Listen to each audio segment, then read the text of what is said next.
حضرات محترم، آج ہمارا موضوع ہے ماہ ربیع الاول کی حقیقت، فضیلت، اعمال اور عشق نبوی کے تقاضے۔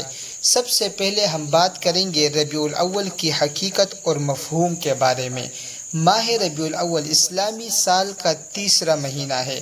ربیع در حقیقت عربی میں موسم بہار کو کہا جاتا ہے اور اول کے معنی ہے پہلا، تو ربیع الاول کے معنی ہوئے پہلا موسم بہار۔ موسم بہار دو زمانوں پر مشتمل ہوتا ہے۔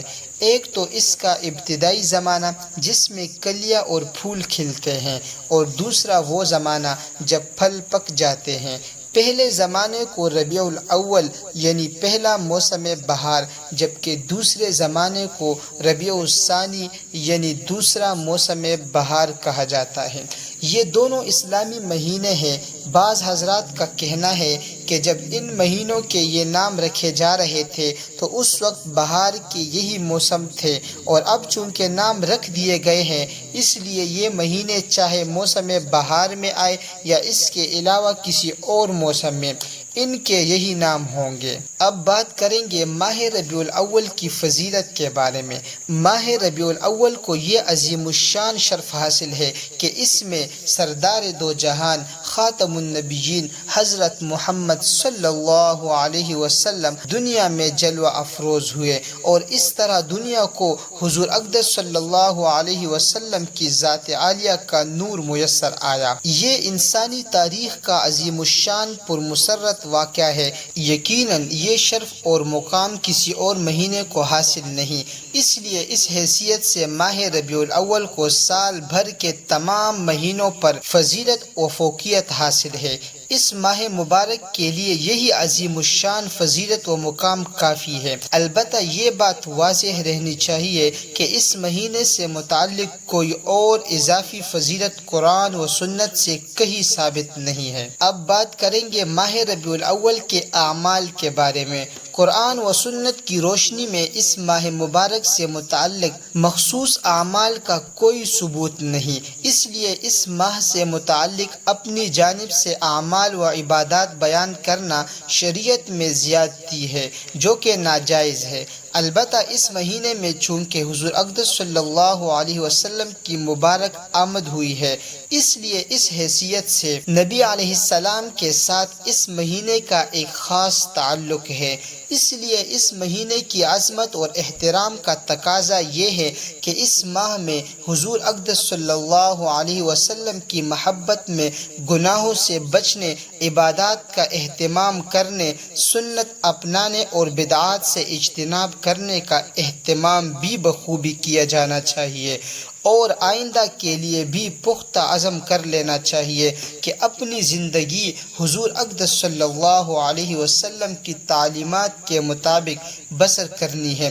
یہی حضور اقدس صلی اللہ علیہ وسلم کی آمد مبارک کا مقصد ہے۔ قابل قدر حضرات، مومن کا ہر لمحہ ربیع الاول ہونا چاہیے۔ بہت سے مسلمانوں کا یہ حال ہے کہ جب ربیع الاول آتا ہے تو انہیں نبی علیہ السلام کی محبت اور عشق یاد آ جاتی ہے، سیرت کے جلسے یاد آ جاتے ہیں، درود شریف کے اہتمام کا شوق ابھر آتا ہے، حتیٰ کہ حضور اقدس صلی اللہ علیہ وسلم کی محبت اور عشق کے اظہار کے نئے نمونے دیکھنے کو ملتے ہیں۔ ذرا سوچئے کہ کیا نبی علیہ السلام کے ساتھ محبت اور اس کے اظہار کا سلسلہ صرف ماہ ربیع الاول کے ساتھ خاص ہے؟ کیا نبی علیہ السلام کی سیرت مبارکہ کے تذکرے صرف اس ماہ مبارک کے ساتھ خاص ہیں؟ ظاہر ہے کہ کوئی بھی مسلمان اس کا دعویٰ نہیں کر سکتا، کیونکہ نبی علیہ السلام کے ساتھ محبت تو پورے سال بلکہ پوری زندگی بھر کا معاملہ ہے۔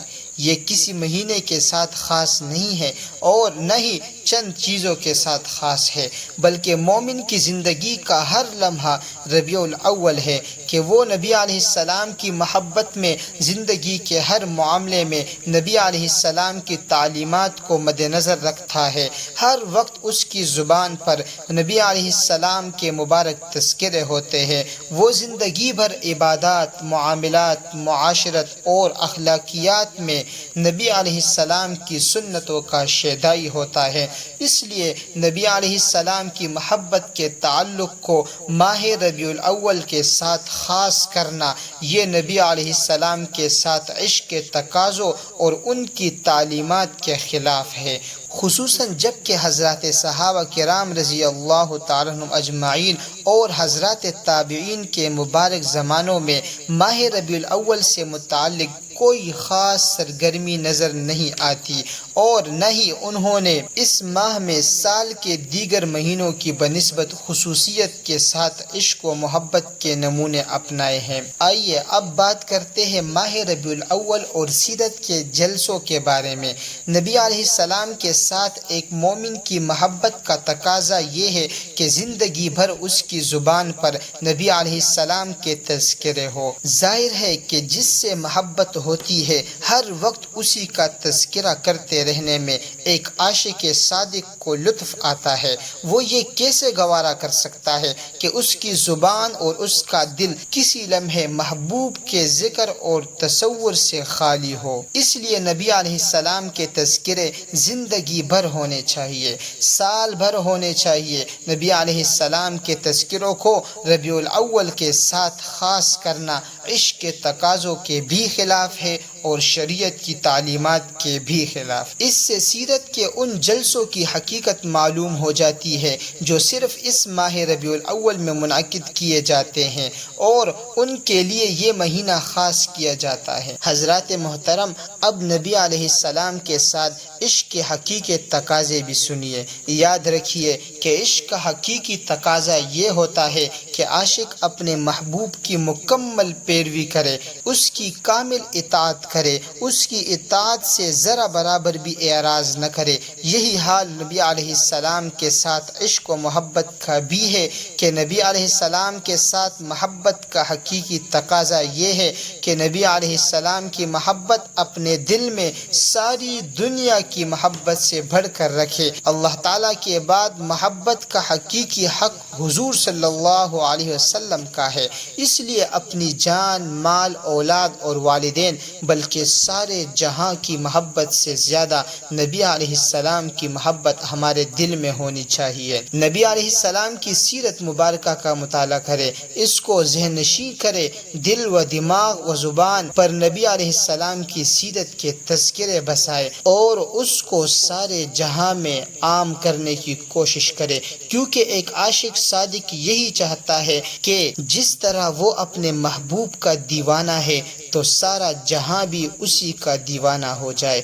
نبی علیہ السلام کی سیرت کو اپنی زندگی میں لانے کی بھرپور کوشش کرے، نبی علیہ السلام کی کامل اطاعت کرے، ان کی تعلیمات اور سنتوں کے مطابق زندگی گزارے اور کوئی بھی کام نبی علیہ السلام کی منشا کے خلاف نہ کرے۔ رسول اللہ صلی اللہ علیہ وسلم کی سنت سے محبت کرے اور بدعات و رسومات سے بالکلیہ اجتناب اور نفرت کرے۔ نبی علیہ السلام پر کثرت سے درود بھیجے، جب ان کا ذکر آئے تو درود بھیجنے کا اہتمام کرے۔ شب و روز میں کم از کم 100 بار تو درود شریف کا اہتمام ہونا ہی چاہیے۔ نبی علیہ السلام کی تعظیم اور ان کے آداب کا ہر آن لحاظ رکھے۔ جس دین کے لیے نبی علیہ السلام مبعوث فرمائے گئے اس کو سیکھنے اور اس کی اشاعت میں حصہ لے۔ اس سے یہ بخوبی معلوم ہو جاتا ہے کہ عشق تو کامل اطاعت کا نام ہے۔ نبی علیہ السلام کی اطاعت کیے بغیر